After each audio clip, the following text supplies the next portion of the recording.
Hej og velkommen til podcasten Ghana i mit hjerte. Jeg hedder Anders Guldberg. Og jeg hedder Lærke. Det du skal til at høre nu her, det er Lærke og min rejse fra Indre København og op til Hellerup, hvor de kæmpe ambassadørboliger ligger. Ja, og du skal møde en skøn dame, der har et stort smil og farverigt ghanesisk traditionelt klædetøj. Og et rigtig fed latter. Ja, hun er bare skøn. Ja. Det er en episode, hvor du tænker, jamen det er en ambassadør, det kan godt blive lidt stift, men der er den her historie har så mange facetter, og der er meget kvindepower i den her historie. Jeg synes, hun var super sej. Ja, det synes jeg helt sikkert også. Og det er jeg sikker på, at dig, der lytter med, også vil synes. For ja, du kan jo selv vurdere i hvert fald. Kan du have en rigtig god fornøjelse med dagens episode, som handler om politik og om at være ghaneser i Danmark. Ja. Og om at være kvinde. Om at være kvinde, ja. Rigtig god fornøjelse med dagens episode. How will I describe myself? Yeah, Amerley Ollenu Awua-Asamoa is a very affable, down-to-earth person who is very enthusiastic to serve her country in any position that she finds herself. So that is Amerley. And you smile a lot. That is me. Can you just tell how you ended here? You start from where you grew up. Thank you very much.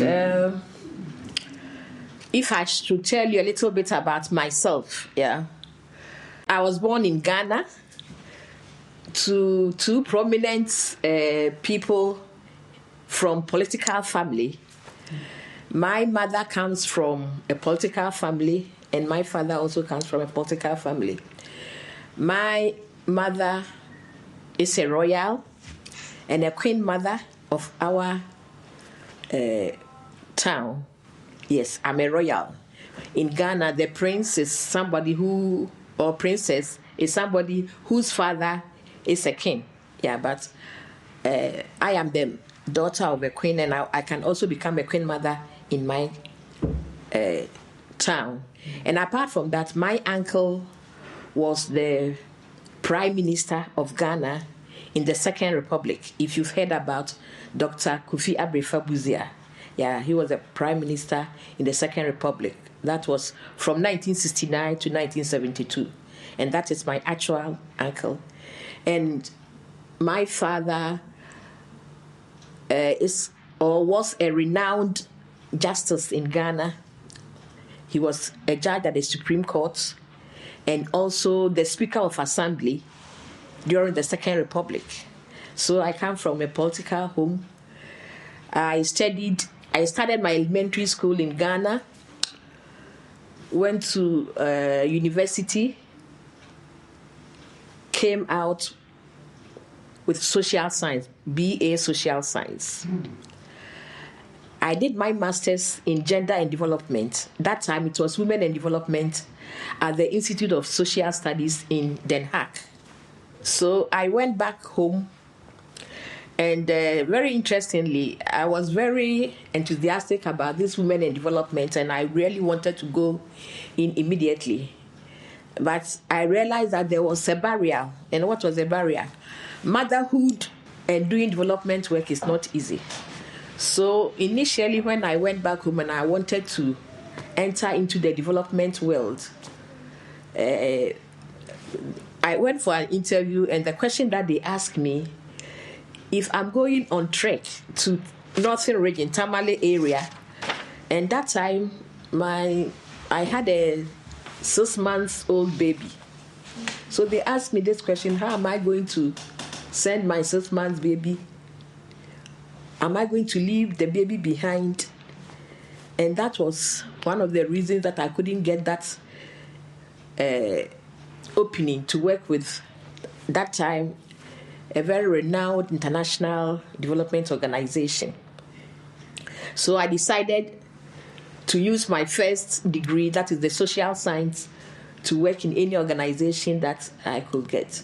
And fortunately, I gained admission to the Electricity Company of Ghana, that is an utility company, as an administrative officer. Yeah. And I passed through the ranks. But, with my background in gender and development, or women and development, I decided to mobilize the women as much as I can for them to be assertive and to also fight for their rights. So as an admin officer, I worked hand in hand with the women's group. And believe you me, when I joined, we realized that there were so many benefits that the women in the organization were not benefiting. But I was able to advocate, and they had this women's group called Power Queens. Electricity, you deal with power. So we had this women's group called Power Queens, and we mobilized them, and we did a lot of advocacy. And I'm happy to say that I became the first woman manager in the Electricity Company of Ghana. But it didn't end there. It was not for me, but to let most of the Ghanaian women in the organization also aspire to go up, because most of them were, educational-wise, they were very good, but they were not assertive, sort of. And they felt, as for a woman, you should end up in the kitchen. But I was able to let them understand the need to have women as also partners, social partners, and everything that we do. And I really encourage them, some of them, to go back to school. And sorry. You're busy. You're popular. Yeah, that's amazing. Yeah. So I became a role model in Electricity Company of Ghana, and I passed through the ranks. I retired 5 years ago. When I was leaving Electricity Company of Ghana, after over 20 years, we had a lot of women, not at the periphery, but they were in the core. Most of them were district managers. Most of them were human resource managers. And now we have 2 directors who are women. Yeah, and I'm very proud of that. And as I said, because I come from a political home, I was doing my civil service work, and at the same time also ensure that our party, whatever we can do to assist our party. And because of my background, I also have my own non-governmental organization who has been working at the grassroots level to empower women economically and socially. Yeah, so I've been doing all these things hand in hand, and also very passionate about sexual reproductive health. Because you were talking about Amerley, Ghana, the sexual abuse, the early marriages that go on, which end up in teenage pregnancy and those kind of things. So these are some of the things that I've been doing, hand in hand with the work. So when I went on retirement, it was an election year, and fortunately our party won. And lo and behold, I was called to come to Denmark as an ambassador. Thank you. That's amazing. That's an amazing story.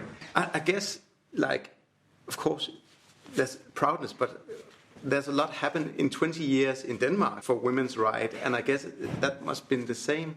Which hurdles did you experience during those 20 years fighting within the company for women's rights? Yes, to fight for gender equality in an African country, even in Europe, where in your tradition things are a bit different, or there is some sort of equality, but not enough. In Africa, being a woman and an African is very, very difficult, because the gender division of labor is very, very clear in Africa. I can remember when I came to The Hague, I met somebody that I know in Ghana, so he invited me to her house. It was my senior at school, and she was married to a pastor. So they invited me for lunch, and after lunch, to my uttermost surprise, I saw that the husband got up to take the place away. That was my first time of seeing such a thing, because back home you don't do that. That was in the early 80s. So quickly I got up, and he said in our language, Amerley, sit down. Here, this is what we do. We have a duty roster. He is supposed to wash. You can't, such a thing can never happen in Ghana during those days. Yeah, so the gender division of labor or sexual division of labor is very, very clear. So we are born into it, and that become our culture.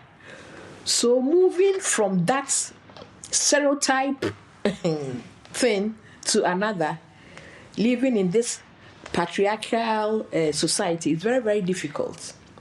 You really have to be very assertive and let people understand. So it has not been easy in Ghana, but Ghanaian women are, well, I say they are very tough. Yeah, maybe you heard about the Makola woman, and yeah, they are very hardworking, and they go out of their way to do things. It has not been easy, but we've gone very far. And also because of the illiteracy rate, especially talking about human rights, there is a need for to deepen and strengthen the governance in the country, which most NGOs are doing. In Ghana, we have an association of networking of all women associations who talk about human rights. Yeah. In at the workplace, when you go there, you see most of the women at the periphery. They are not in decision making. You see them as secretaries, as frontline officers, and even in parliament. As at now, we are still struggling to have a substantial number of women in parliament, because if you look at the population of Ghana, women, we are about 51%, but our voices are not heard as is supposed to.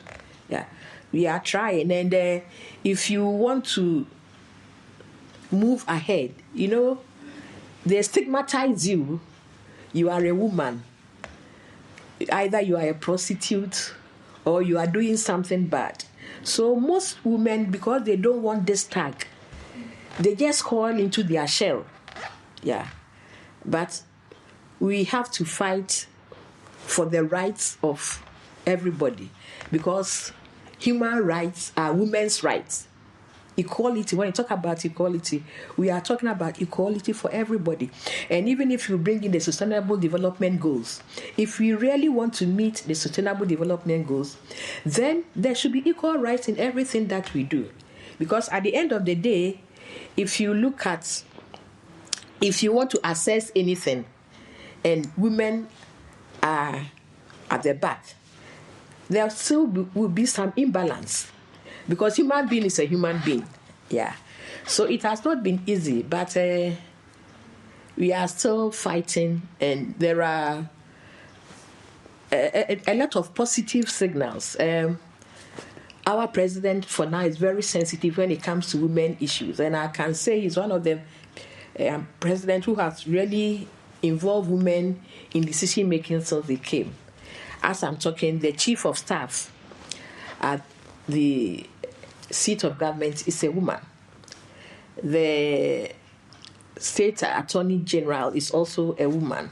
The electoral commission is a woman, but he's the second person to be, because the former president also appointed a woman. Yeah, so women are taking key decision areas in Ghana, and with time, I know